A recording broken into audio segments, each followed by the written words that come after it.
Greetings, gamers! Welcome to the 14th installment of my Dissecting Rogue Decks series. Today's episode will be all about my more casual version of my Gate Guardian deck, though I think Gate Guardian, even in a casual sense, is actually a pretty decent deck, all things considered. It's not fantastic or anything, but it's pretty decent. One of my top 5 favorite archetypes of all time, and those go Monarchs, Kaijus, Demise and Ruin, Starry Night, and then finally Gate Guardians. In that order, in fact. And I love just that there are so many different ways you can play all of the cards and archetypes in Yu-Gi-Oh! It's just so interesting. So this deck is a 40 card, more casual deck. It is way more based on the Gate Guardian cards than my more competitive version of this deck, but it is still very apt in being able to deal with your opponent. That's one of the cool things about Gate Guardian, is that Gate Guardian does have a lot of potential, and that's one of the reasons why you do occasionally run into it. Because though it's a rogue deck, absolutely it's a rogue deck. It's running off of a very interesting engine, using level 7 monsters and putting them on as spells and traps on your field. That's not exactly good. It's never going to be good. I don't know why Konami consistently is doing this as of late, but they just really like the idea of putting your monsters in the spell and trap zones for some reason. Centurions comes to mind, that being actually a remotely viable deck, however, whereas this is not really unless you have a full setup. Gate Guardian is always a going first deck, though it can go second, and the reason why it can do either is because going second, it has the potential to beat out your opponent's cards and battle and so on and so forth. It has a lot of battle power. Gate Guardian is hilarious how it's capable of basically shutting down a lot of battle heavy decks with certain cards in the deck. So first and foremost, I have Magician's Souls. You can send up to 2 spells and traps from your hand and or field to the graveyard, draw that many cards. This is the on-field effect. If this card is in your hand, you can send 1 level 6 or higher spellcaster monster from your deck to the graveyard, then activate one of these effects. Special summon this card. Send this card to the graveyard, then you can special summon 1 Dark Magician or Dark Magician Girl from your graveyard. There is some potential to slot in like a Dark Magician in this deck so that you could have the ability to kind of spam your field with an extra special summon monster. I would rather just have Magician's Souls on the field because most of the cards in the Gate Guardian archetype have banish effects from the graveyard, which means that they don't even mind being in the graveyard. So if you load up your deck with a bunch of these spells and traps, you can get draw power whilst also being able to basically throw those cards into the grave, which is pretty interesting. I do like this card. It's not exactly a mainstay of this deck. You don't really need it, but it is a very powerful part of the engine. And there are some people who would say that in order to make this engine even better, you would want Magician of Chaos or Illusion Magician, and then you would want like Preparation of Rites. Maybe if you were going really hardcore into that, and if you really wanted a beefier deck than just 40 cards, with all the cards I had and how many kind of cuts I had to make sure that these cards would all fit in the deck, I don't see that as being reasonable, if I'm being honest. I have 1 Crystal Beast Cobalt Eagle because once per turn you can target 1 Crystal Beast monster or card you control, place that target on the top of the deck, and this is so that I can use the Rainbow Bridge of Salvation, best field spell searcher in the game, and it's not even semi-limited, but terraforming is strange, hilarious, if you want my honest opinion. So Elemental Hero Prisma. Once per turn, you can reveal 1 fusion monster from your extra deck, then send 1 of the fusion materials whose name is mentioned on that card from your deck to your graveyard. This card's name becomes the sent monsters until the end phase. This is very useful in most fusion summoning decks, but a lot of fusion summoning decks don't really want to waste their normal summon on this card. Frankly, it's a hard decision. Do you want to normal summon this card, or do you want to normal summon heavy tank? And it just depends on your situation. There's a lot of cool plays you can do with this, though. So what you could do is, depending on your cards, the cards on your field and the cards that you can get in your hand, is you could basically set up your field with multiple big boss monsters from your extra deck using the Gate Guardian archetype by having this card send one of your original Guardian monsters, the pieces of the Gate Guardian, either Sangha, Kazujin, or Suijin. And then you could also like banish this, that, or the other. You could recur them. You could get more monsters on the field, so on and so forth. So it has a lot of potential. It has actually, in my humble opinion, more potential in some ways than Labyrinth Heavy Tank. But you kind of need both, so it's pretty interesting. I love Prisma. I think Prisma works very well for this deck. Shadow Ghoul of the Labyrinth. You can discard this card, add one Labyrinth Wall card from your deck to your hand. So he is a searcher for any Labyrinth Wall card, by the way. This is not just your field spell, though it's pretty much only going to be used for your field spell in this deck, because there's no realistic reason why you would ever use the other Labyrinth Wall cards. Like the original actual Labyrinth Wall is just a level 5 monster that has 0 attack and 3000 defense. That's pointless. That's honestly pointless. There is just so many better things you could be doing than trying to get that kind of card to your hand.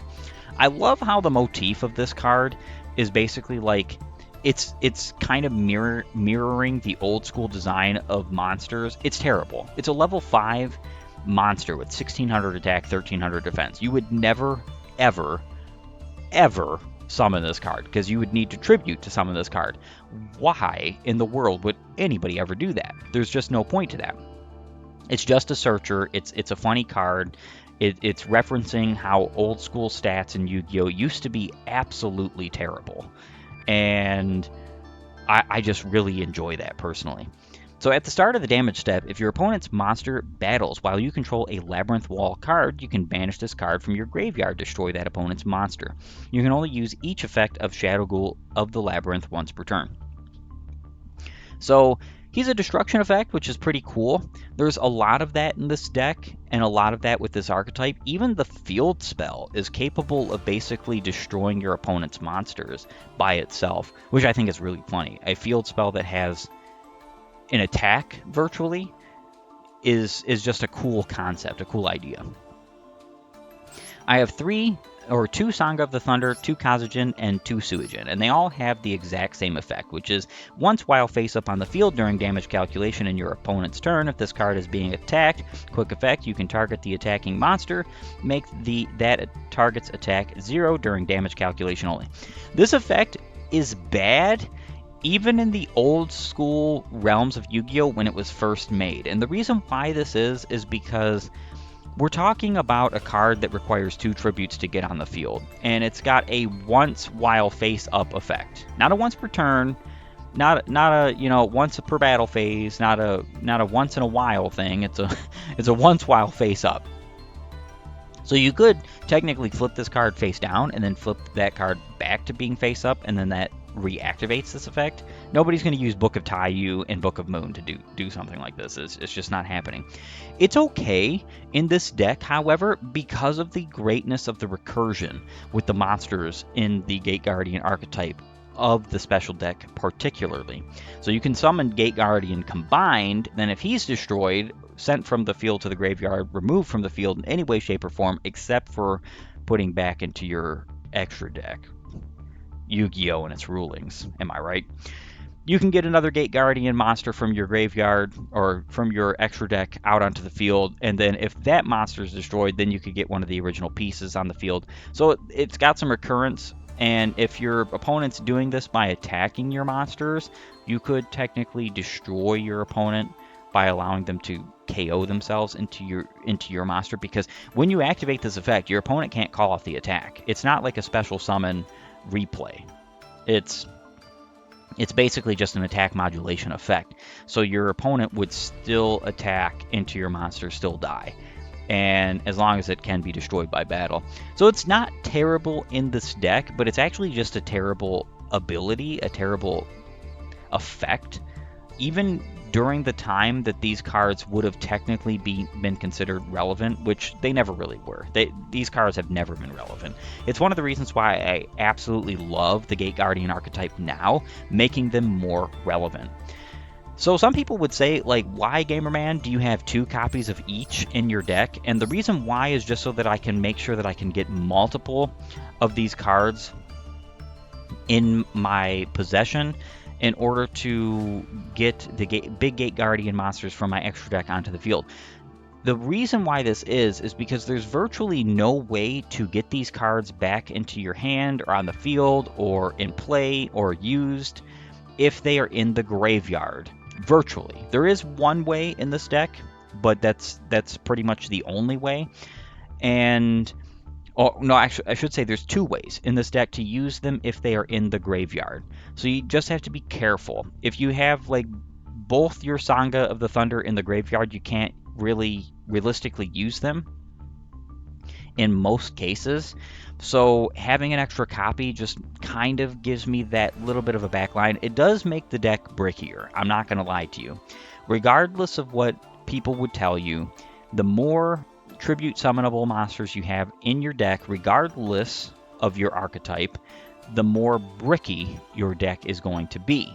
It's why even true Dracos don't run more than like 9 to 12 of their monsters, though that they can tribute summon over continuous spells, traps, and monsters.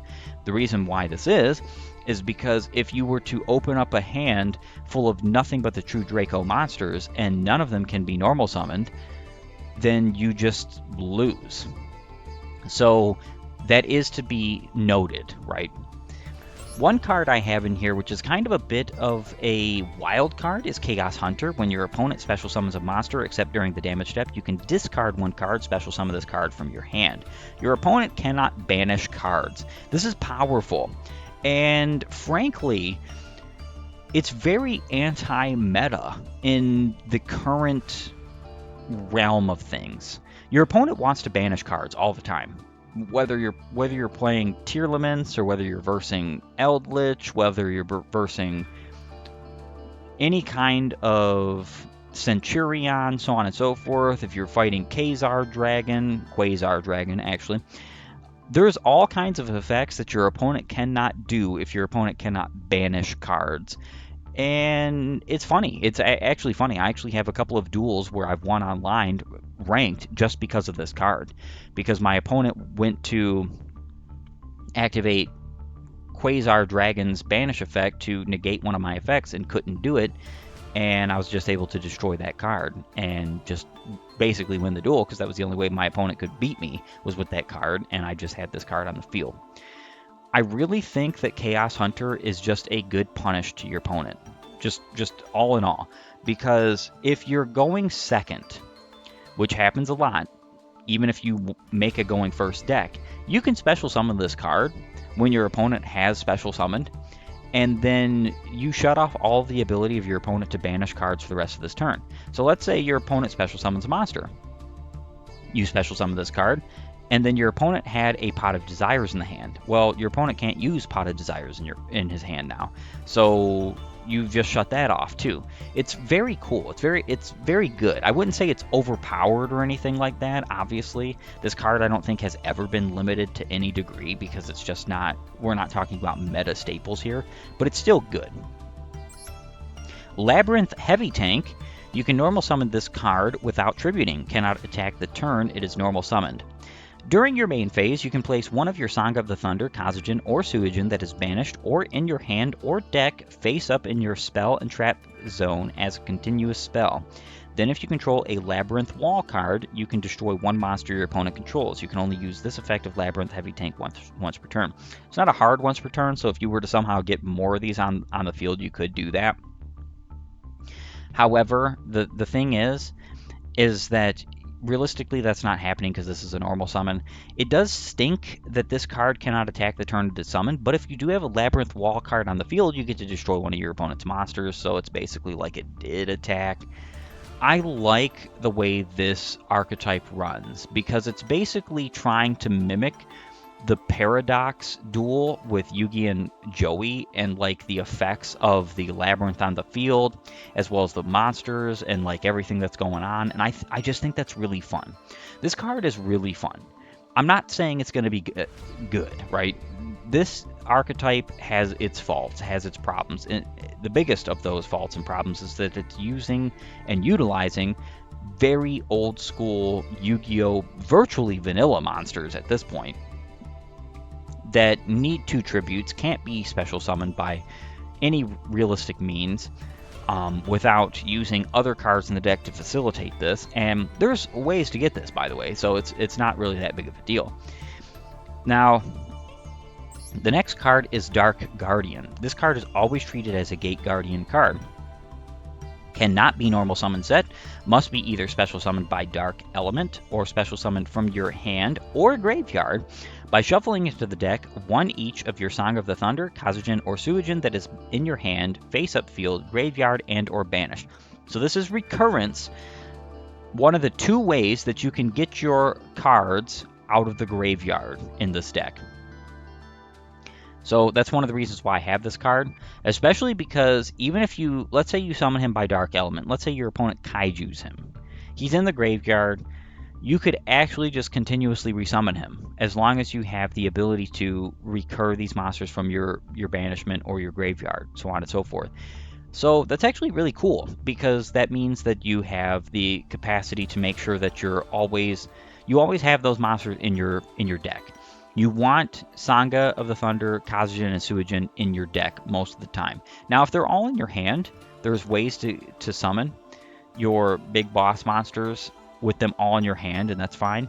But you don't really want them all in your hand. You want other cards to facilitate their summons.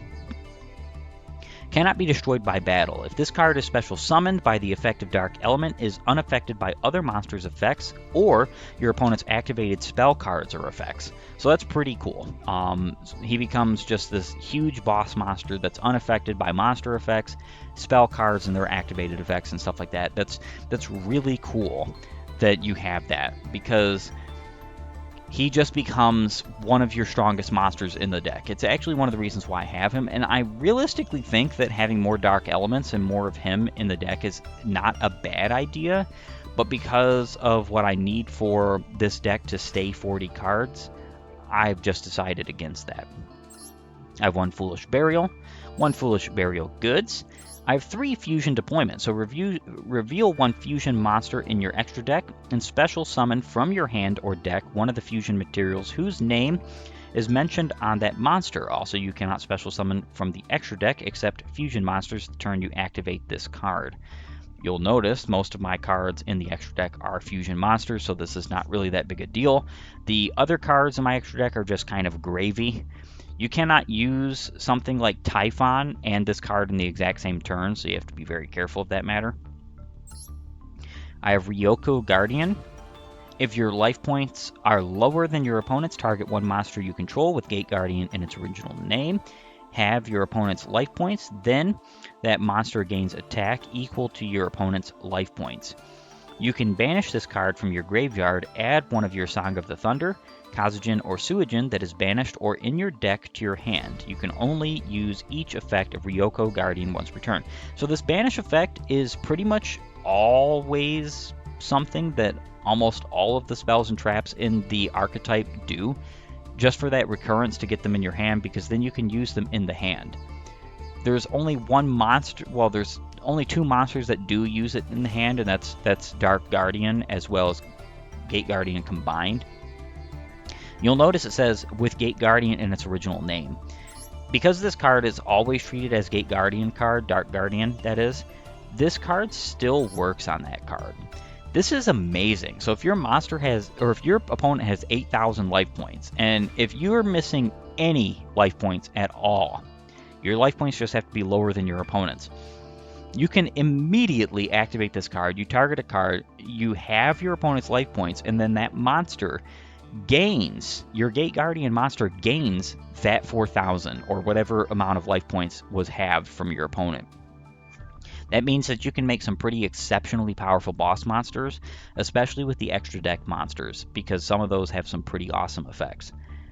Dark Element, if you have a Gate Guardian monster in your graveyard, pay half your life points. Special summon one level 11 or higher Gate Guardian monster from your hand, deck, or extra deck, ignoring its summoning conditions. You can banish this card from your graveyard, blah blah blah. All of them have this banishment effect, or at least most of them. So this is really cool. This means that you can actually summon Gate Guardian combined, the original Gate Guardian, as well as Dark Guardian with this effect. And though I would never summon the original Gate Guardian, it's cool that that's an option. Then comes the field spell, Labyrinth Wall Shadow. Monsters cannot attack the turn they are summoned except monsters whose original level is 5 or higher. This includes Link monsters and Xyz monsters. Those cannot attack the turn that they are summoned, because Links don't have a level, and Xyz summon monsters don't have a level either. Those are ranks and links. So the issue is that those all, they're just denied the ability to attack the turn they're summoned. Everything else is fine, but they have to be level 5 or higher, synchro or fusion or whatever. Once per turn, during your main phase, you can place one of your Song of the Thunder, Kazugen, or Suijin that is banished or in your hand or deck face up in your spell and trap card zones as continuous spells. At the start of your opponent's battle phase, you can target one monster your opponent controls with less than 1600 attack, destroy it. So, honestly, this isn't a powerful effect, but it's a fun effect. It's a fun effect in the sense that, like, it actually stonewall some of your opponent's monsters. Like, for instance, I can think of Tenpai in some sense. It just depends on what your opponent has on the field. This is just mild annoyance or disturbance for your opponent. Just being able to destroy one of your opponent's monsters with 1600 attack or less is pretty great, just for free. And I find that to be funny that the Labyrinth Wall Shadow has this effect. Forbidden Droplets and any number of other cards from your hand and or field to the graveyard. Choose that many effect monsters your opponent controls, and until the end of this turn, their attack is halved. Also, their effects are negated. In response to this card's activation, your opponent cannot activate cards or the effects of cards with the same original type, monster, spell, trap, as the card sent to the graveyard to activate this card. You can only activate one Forbidden Droplet per turn. If it wasn't for the fact that I don't realistically have the capacity to build more of these because I have other cards that are fundamentally more important for me to focus on, I would have 3 of these. And I would likely have 3 of them in almost every deck I play, because Forbidden Droplet is a powerful card. It is insanely powerful. So your opponent can't activate monsters if you send a monster with this effect. You can't activate traps or spells if you send a trap or a spell with this effect, or all of the above, or any combination of the above. And that means that you can not only negate your opponent's monsters, you can lower their attack points, and you can make this card basically a spell speed 4. It's one of the greatest going second cards in the game of Yu-Gi-Oh! I would say that Dark Ruler No More is competition for one of the greatest as well, so is evenly matched, but all of these cards have different pluses and downsides to them, so it really just depends. Double attack, Wind and Thunder. If you control a Gate Guardian monster, target one card on the field, destroy it. During your main phase, you can banish this card from your graveyard, add one Song of Thunder, blah blah blah. I have 3 of these in the deck because they are one of my only removals. I don't really have anything like Harpy's Feather Duster or anything of the sort because I just couldn't find the space for it in this deck. I have 2 Rainbow Bridge of Salvation. If there are 2 or more different monster types among the level 10 or higher monsters on the field, shuffle all cards except this one from both players' hands, fields, and graveyards into the deck, then each player draws 5 cards. This effect is underrated. There's a lot of people who think that this is like the most unimportant side of this card, and I will say the second effect of this card is far and away more important, but this card is very powerful in the sense that it can help you destroy or bait negates, but also if it's not negated, it can really just reset the board, especially if you went first and your opponent set up a board that you can't beat going second, and this allowed you to beat that. Or I should say going third, because your your opponent's going second, and then you're going to have to do something about your opponent on the follow-up turn. So this is great.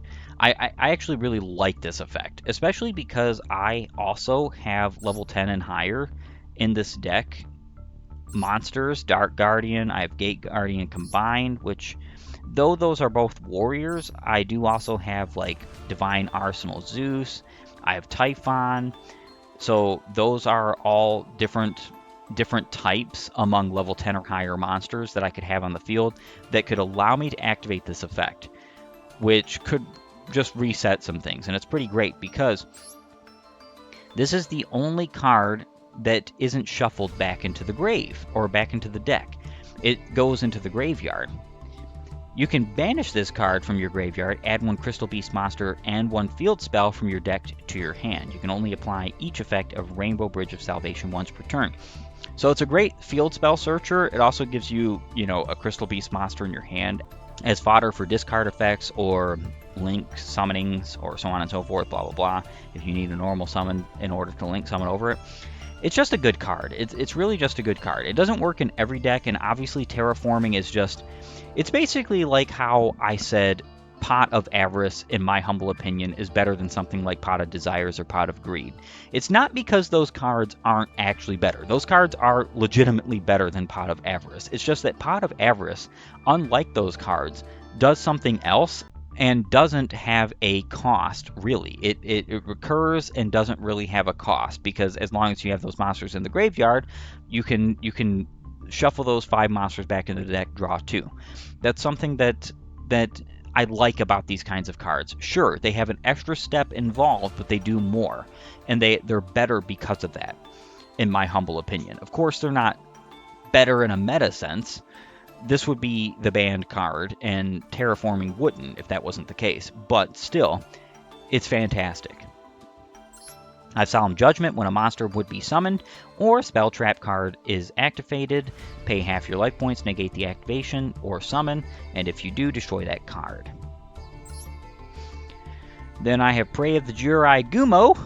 Special summon this card as a normal monster, Insect Earth, level 5, attack 2100, defense 100. I actually wish this had 2200 attack, like the original Jirai Gumo. I could understand why to some extent they wouldn't want to do that because of power level differentiation. This is a very easy card to summon. It also has a pretty interesting and good effect. So I can kind of understand that, but I also just don't really like that. Jirai Gumo has 2200 attack. I guess one thing about this is that this still gives this card some kind of relevance, though realistically nobody's using this. When this card declares an attack, toss a coin and call it. If you call it wrong, lose half your life points. So the reason why you would use Jirai Gumo, and it is potentially useful in this deck, is because of Ryoko Guardian. In fact, I would see throwing 3 of these in your deck and then having that as a little bit of an effect, and then having 3 Ryoko Guardians, and then being able to use that to your advantage. That's totally valid. In fact, it's completely valid. I've thought about putting Jirai Gumo in this deck just because I think it would be fun, but realistically speaking, it's not really that good of a card. So you summon this to your main monster zone. In its same column, this card is also still a trap. Then you can destroy 1 monster your opponent controls in this card's column. So you always want to put these cards underneath the extra deck column, especially the extra deck column that you're not occupied in, because then you have an option to destroy your opponent's monster in the extra deck column, which is pretty much always going to be a guarantee that it's going to be there. This could help you disrupt combos, and or just destroy the monster that's under it, behind the extra deck column. So it has the recursion. You can banish this card from your graveyard, so on and so forth. You can only use each effect of Prey of the Jirai Gumo once per turn. Very good card because it's also a quick effect in the graveyard, since all traps are, and this allows you to, even on your opponent's turn, get a card in your hand that wouldn't seem relevant, except if you have one of these cards in your hand, you can use them as discard fodder for Chaos Hunter. Then I have Gate Guardian of Thunder and Wind. Song of the Thunder and Kazugen must be special summoned from your extra deck by banishing the above cards you control. They do not have to be monsters you control. They just need to be cards. It doesn't say monsters, it says cards. So they could be spells and traps, continuous spells, or monsters on the field, and you're going to be able to summon this card, which is pretty cool. During your main phase, you can add one spell or trap from your deck to your hand that mentions Song of the Thunder, Kazugen, and Suijin. The and is very important here. It has to mention all three. You can only use this effect of Gate Guardian of Thunder and Wind once per turn. I think this could be a twice per turn. It wouldn't be that powerful. Realistically speaking, all the rest of them have twice per turn effects, except for Combined, because we'll get to that in a moment. So I think this could be a twice per turn effect. It wouldn't be that powerful. If this face-up special summoned card in its owner's control leaves the field because of an opponent's card, you can special summon one of your banished Song of the Thunder or Kazugen. All of the lesser Gate Guardian monsters from the extra deck have this recursion, which is pretty cool. Then you have Gate Guardian of Wind and Water, Kazugen and Suijin. Special summon the exact same way above cards you control. Once per turn or once per chain, when your opponent activates a spell, trap card, or effect on the field, quick effect, you can negate that effect. I wish it also destroyed that card. There's very important reasons why that is, but it doesn't. You can only use this effect of Gate Guardian of Wind and Water twice per turn. If this face-up special summoned card in its owner's control leaves the field because of an opponent's card, you can special summon one of your banished Kazugen or Suijin, so also has that recursion. So realistically speaking, I don't think this has to be once per chain, and also I think it should destroy the spell and trap that it negates. I don't think it would be overpowered if this was the case. That's one way I would change this to make it better. Suijin plus Saga of the Thunder. Special summon the same way with the above cards you control. Once per chain, quick effect, you can target one face-up monster your opponent controls, change its attack to 0 until the end of this turn. You can only use this effect of Gate Guardian of Water and Thunder twice per turn. And then it has the recursion. So what's cool about this is this actually technically makes this the best boss monster for attacking out of your Gate Guardian monsters. A lot of people underrate this card as well as Thunder and Wind. And the reason why is because everybody's just immediately thinking of Gate Guardian combined as well as Water and Wind. The spell and trap negation is just better. I grant you that. It is absolutely better. There's situations where this card is just better than that though. Especially if you have Ryoko Guardian in play and you give him 4,000 attack points by having your opponent's life points, you're going to have a 6,500 attack point monster that can turn your opponent's monster's attacks to 0, which means that in a single attack, you're guaranteed to do 6,500 damage against your opponent's attack position monsters. And you can even change 2 monsters on the field to 0 attack, which means that you can OTK pretty darn easily with this deck. Then comes the most important boss monster in this deck, Gate Guardians Combined. He requires Song of the Thunder, Kazugen, or Suijin. Must be special summoned from your extra deck by banishing the above cards from your hand, field, and or graveyard. So he, just like Dark Guardian, can get your cards out of the graveyard, and that's what you want. You want them banished. You want the Gate Guardian pieces banished by the effects of the summoning with these monsters, because then you can just recur them out of banishment. You can't really get them out of the graveyard except by Gate Guardian Combined and Dark Guardian. So do keep that in mind. So the interesting thing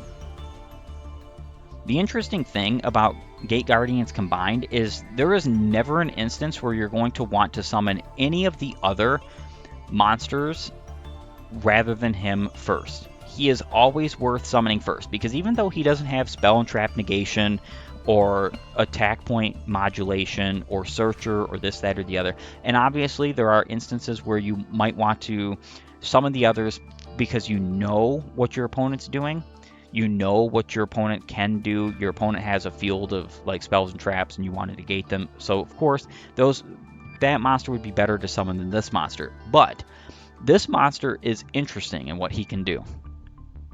So when your opponent activates a card or effect that targets a card you control, quick effect, you can negate that effect, and if you do, destroy that card. It's a when, not if, so this can miss timing.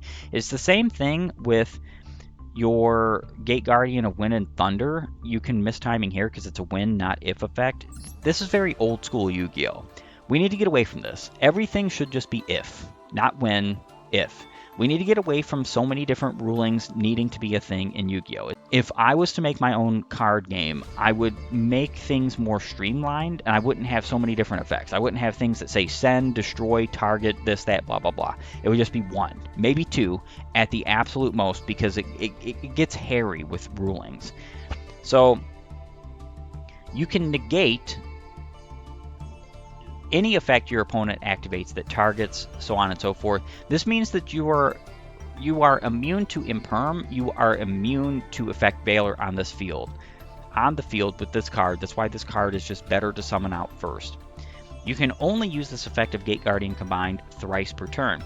If this face-up special summoned card in its owner's control leaves the field because of an opponent's card, you can special summon one level 11 or lower Gate Guardian monster from your deck or extra deck, ignoring its summoning condition. So this means that you could get any one of the other Gate Guardian monsters from your extra deck on the field by the recursion of this monster being destroyed or leaving the field for any reason, except being returned to the extra deck. If any of these monsters are returned to the extra deck, they do not get this recursion because of rulings, not because of card effect. There's nothing on this card that would say it unless they're returned. If they're returned to the extra deck, then you don't get this recursion.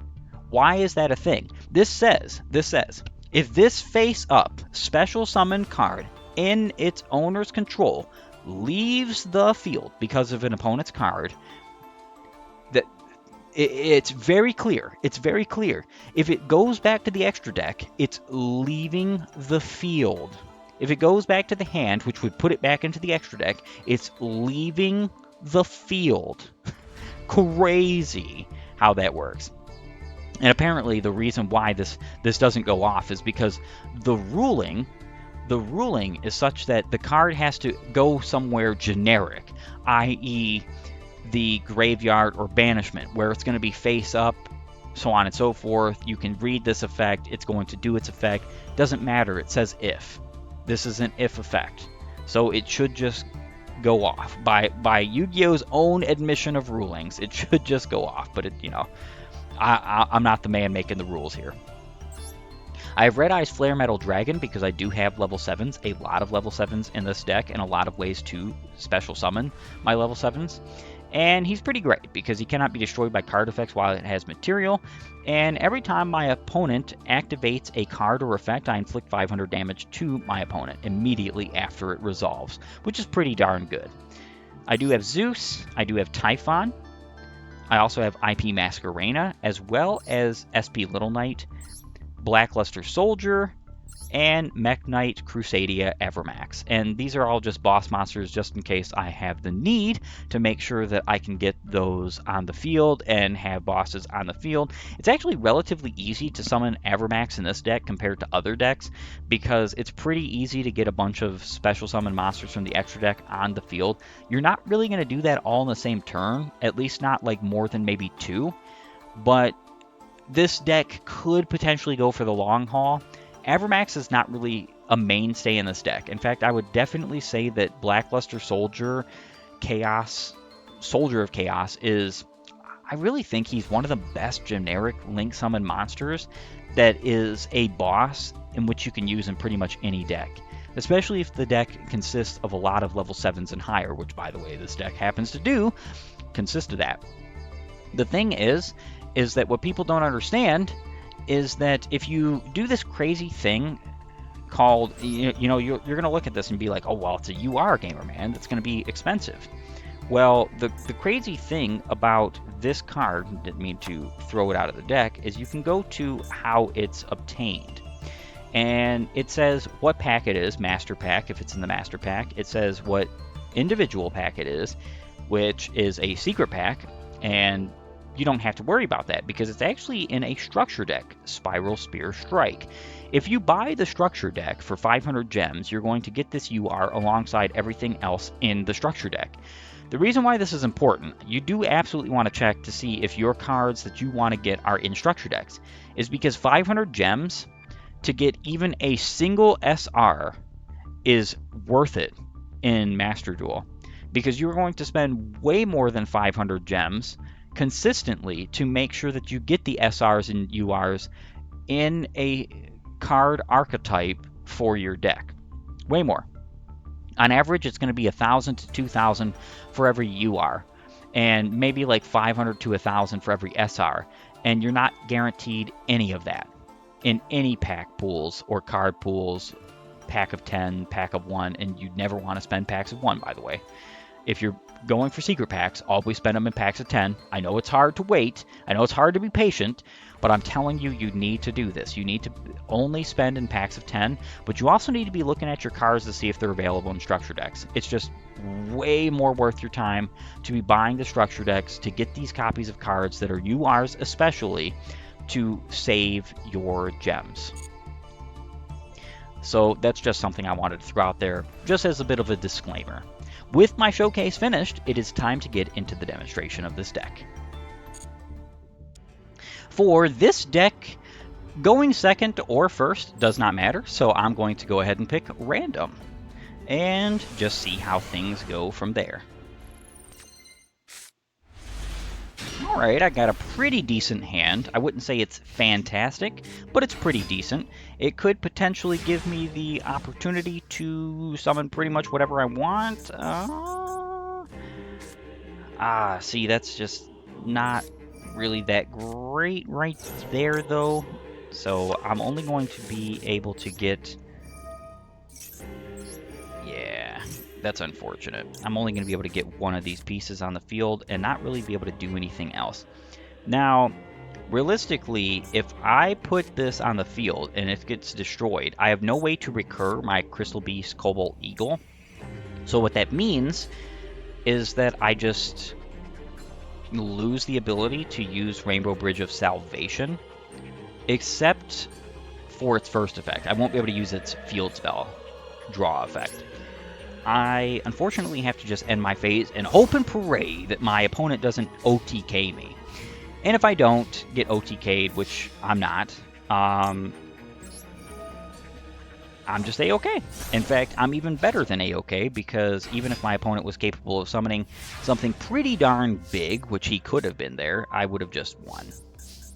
Anyway. And then I'm going to put a Song of the Thunder. Because I have a Kazujin in my hand, I can easily summon out Gate Guardian combined. Then I can put down Prey of Jirai Gumo. I can summon out you.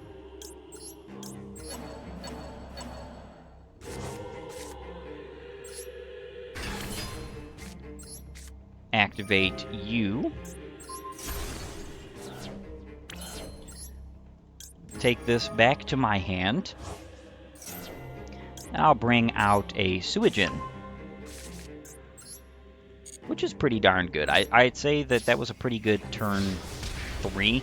The problem is, or whatever, the problem is that because I didn't have anything on the field my first turn, I did have protection though. As you noticed, I did have protection in the sense that I had Shadow Ghoul of the Labyrinth. My opponent could have gotten out a Skull Servant, and that's what deck I'm facing right now. And the reason why I wanted to face that was because I wanted a monster on my opponent's field that had the potential of being extremely powerful, just so I could show that I don't really care about battle. You're not really doing much to me with battle. For instance, Dark Guardian cannot be destroyed by battle. And even if you happen to destroy Gate Guardian combined, if I'm concerned about battle, I'm just going to give myself Water and Thunder. And then I just win, which is pretty cool. If my opponent decides to put a monster in the extra deck zone, which is not likely, I could just immediately destroy it with Prey of Jirai Gumo. We shall see what he does here because, well, never mind. He is absolutely summoning. Okay, definitely not putting an extra deck zone, unfortunately. But that's okay. Let's see.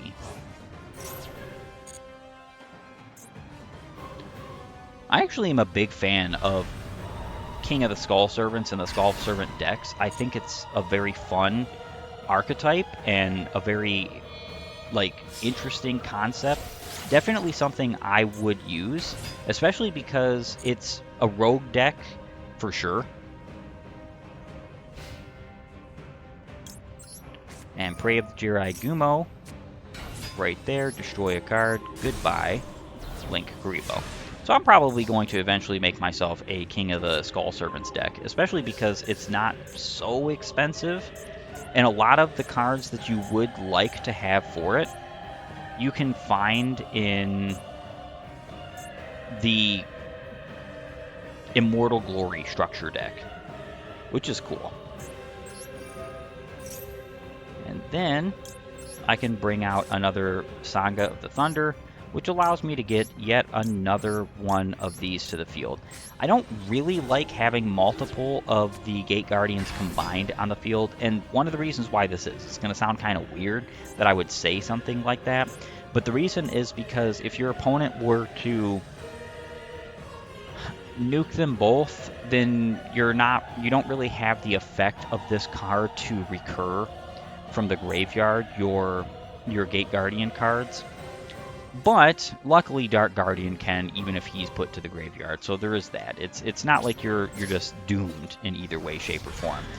However, this is unfortunately the end of the duel for my opponent. King of the Skull Servants he may be, he wasn't really able to do much. That's my demonstration. I want to thank you for joining me. If you like my content, please upvote and follow, or like and subscribe. Leave a comment down below. And while you're at it, have a great and glorious day gaming.